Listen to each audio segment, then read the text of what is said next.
कर्म प्रधान विश्व करी राखा, जो जस करई सो तस फल चाखा। समस्त संसार कर्म की गति से बंधा है। कोई भी जीव किसी भी पल अकर्मा नहीं रहता। मनुष्य के जीवन का निर्माता वो स्वयं है। जो जैसे कर्म करता है वैसा ही शुभ या अशुभ फल उसे मिलता है। महादेव भोलेनाथ, कमल योनि ब्रह्मा जी और मैं भी इस नियम में व्यवधान नहीं डाल सकते। और इस नियम के संचालन का कार्य दिया गया है नवग्रहों को। वे निरंतर आकाश पथ का चक्कर लगाते हुए मनुष्य के पूर्व कर्मों के अनुसार फल देते रहते हैं।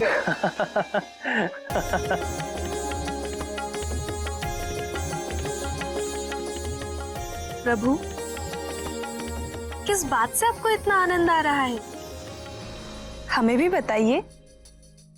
नवग्रहों में एक ग्रह है शनिदेव। शनय शनय अर्थात धीरे धीरे चलने के कारण उनका नाम शनिदेव हुआ। सभी जीव उनसे बड़ा भय खाते हैं। उनके चक्र में जो भी पड़ता है सदा रोता हुआ मिलता है। किंतु जब हनुमान से उनकी भेंट हुई तो क्या नाथ, बताइए ना। हनुमान एक पर्वत शिखर पर बैठकर आनंद से केलों का भोग लगा रहे थे।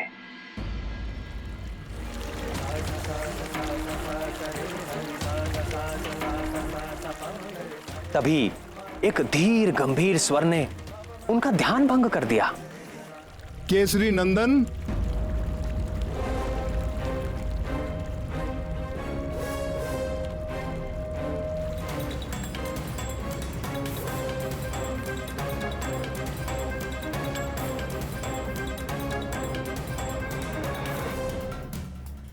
मैं आपको सावधान करने आया हूं पवन पुत्र हनुमान। आज से आगामी 7.5 वर्षों तक आप पर मेरा प्रभाव काल आरंभ हो रहा है। आप सावधान हो जाएं। मैं आपके शरीर में प्रवेश करने वाला हूं। मैं आपको प्रणाम करता हूं सूर्य पुत्र शनीश्वर, किंतु आप मेरे भीतर प्रवेश नहीं कर सकेंगे। तो आपको मेरे सामर्थ्य पर संदेह है बजरंगबली? आप सब प्रकार से सामर्थ्य हैं शनीश्वर महाराज, परंतु मेरे मन में तो पहले से ही कोई रिक्त स्थान है ही नहीं, तो मैं फिर आपको स्थान कहां पे दूं? मेरे तन मन जीवन सर्वत्र में प्रभु श्री राम ही राम बसे हैं। आपको कदाचित ज्ञान नहीं है कि मेरे प्रकोप से मनुष्य तो क्या देव और दैत्य भी नहीं बच सके हैं। 7.5 के 2.5 वर्ष मैं जीव के पैरों में रहकर उसे भटकाता हूं। 2.5 वर्ष उसकी सिर में स्थित रहकर उसकी बुद्धि भ्रष्ट करता हूं और 2.5 वर्ष उसके मुख में प्रवेश करके उसकी सुख शांति धन संपत्ति सबका हरण करके उसे पूरा दरिद्र बनाकर छोड़ देता हूं। महाराज, मैं तो केवल उसी ज्ञान को अपने पास रखता हूं जिससे मैं अपने प्रभु के प्रेम रस में सदा लीन रह सकूं। शेष सारे ज्ञान को मैं अपने किसी काम का नहीं समझता। ऐसा है तो मेरी 7.5 का थोड़ा और ज्ञान ले लीजिए। अवश्य शनिदेव, कृपा कीजिए। जब मेरी 7.5 चलती है तो प्राणी दुख कष्ट और असुरक्षा से बुरी तरह से घिर जाता है। रोग और व्याधि उसे जकड़ लेते हैं। कभी सर पर छत गिर पड़ती है तो कभी उसके घर में आग लग जाती है। कलह का वातावरण हो जाता है। सब ओर असफलता और पराजय ही मुख फाड़कर खड़ी हो जाती है। कलंक और आरोप लगने लगते हैं। प्राणी अपनी सोच और बुद्धि पर नियंत्रण नहीं रख पाता। मेरे अधीन होकर वो क्रोध और आवेश में आकर अपनी ही हानि कर बैठता है।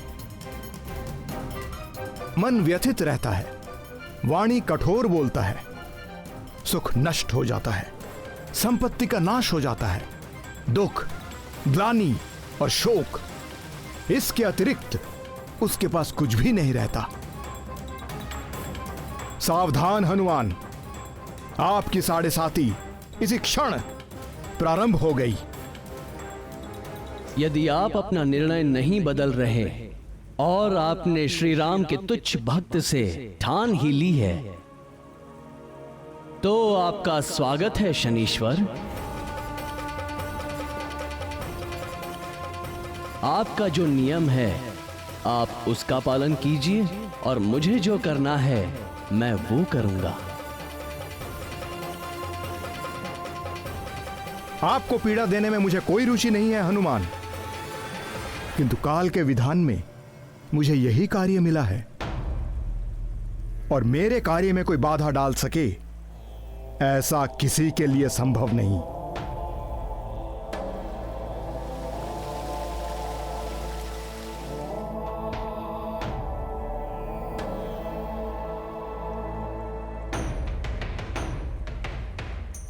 जय श्री राम, जय श्री राम, जय श्री राम, जय श्री राम, जय श्री राम, जय श्री राम।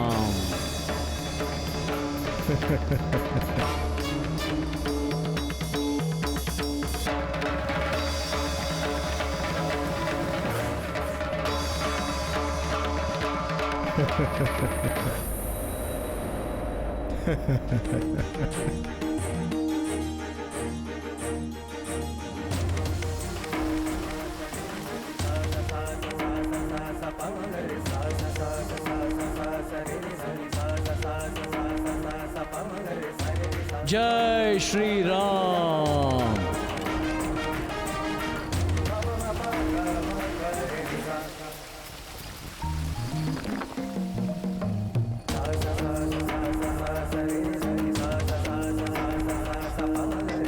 ये क्या कर रहे हैं पवन पुत्र? सिर में खुजली हो रही है महाराज। खुजली हो रही है तो तेल इत्यादि जैसा कोई उचित उपाय करो। नहीं नहीं महाराज, मेरे स्वभाव को यही उपचार भाता है। जय श्री राम।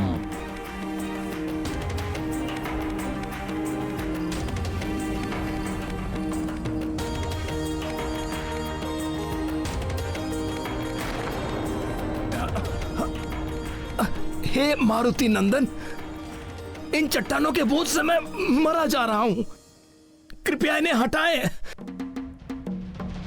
क्षमा करें शनीश्वर महाराज, जैसे आप काल के विधान से विवश हैं, वैसे ही मैं अपने स्वभाव से विवश हूं। जय श्री राम।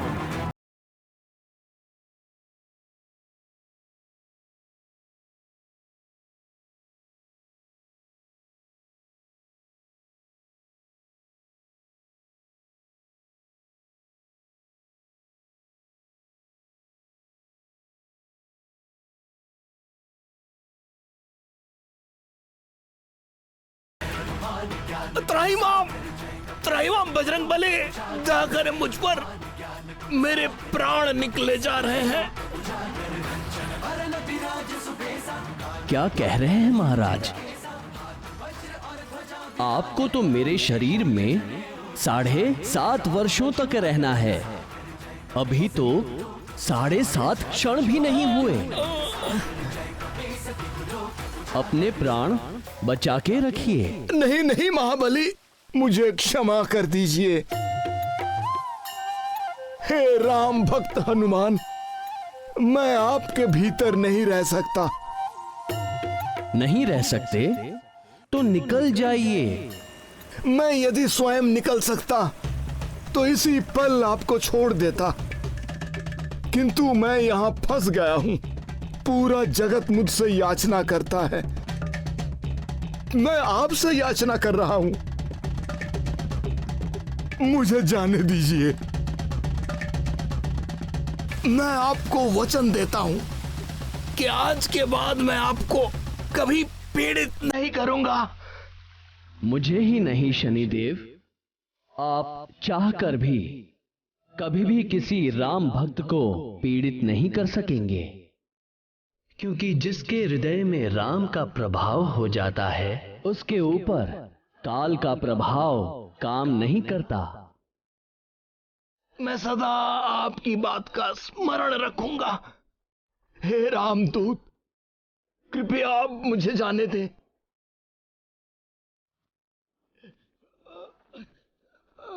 जय श्री राम।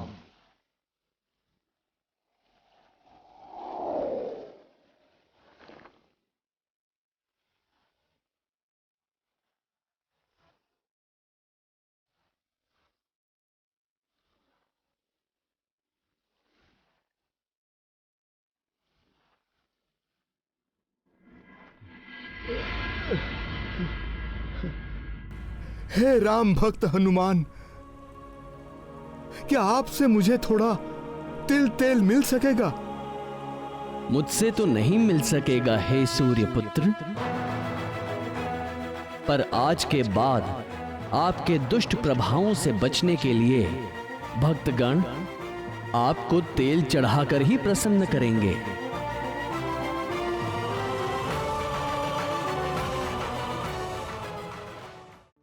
वो तो शनिदेव ने शीघ्र ही उनसे संधि कर ली, अन्यथा बजरंगबली पूरे का पूरा पर्वत अपने शीश पर रख लेते। श्री भगवान के भक्तों पर काल का प्रभाव नहीं होता। कहते हैं कि प्रभु का नाम एक बार लेने से ही करोड़ों पापों का नाश हो जाता है। भगवान शंकर के अंश हनुमान तो निरंतर ही प्रभु श्री राम के नाम का जाप करते रहते हैं। शनिदेव उनका क्या बिगाड़ सकते थे? हृदयनाथ, क्या वास्तव में भगवान भोलेनाथ के अंश से ही हनुमान जी का जन्म हुआ था? निस्संदेह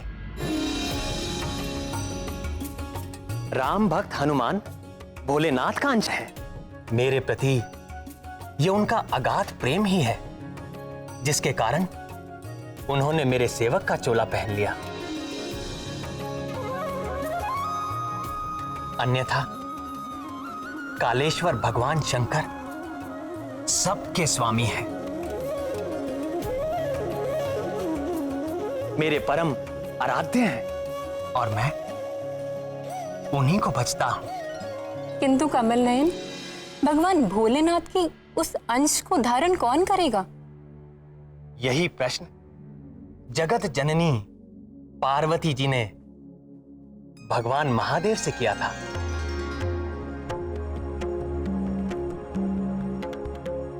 अब आप ही बताइए, भोलेनाथ ने क्या उत्तर दिया था? स्वर्गलोक की एक अप्सरा है जिसका नाम है पुंजिक स्थला। स्वर्गलोक की अप्सरा? अप्सरा ने वानर को जन्म दिया, किंतु यह कैसे हुआ स्वामी? मेरी इच्छा होने पर महामाया सब कुछ संभव कर देती है।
अति सुंदर, अति सुंदर।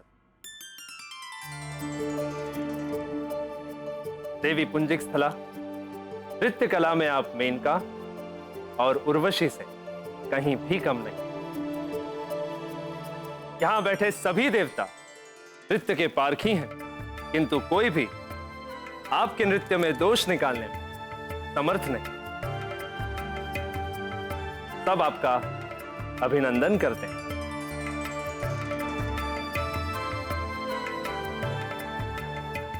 उसके नृत्य के समान ही पुंजिक स्थला का चरित्र भी निर्दोष था। देवराज इंद्र का स्वर्ग भोग विलास की सीमा है, किंतु वहां रहते हुए भी वो अप्सरा भगवान शंकर की नित्य उपासक थी।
ब्रह्मा शिवो मे अस्तु सदा शिवो तत्पुरुषाय विद्महे महादेवाय धीमहि तन्नो रुद्रः प्रचोदयात्।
ये तो वानर का शिशु है।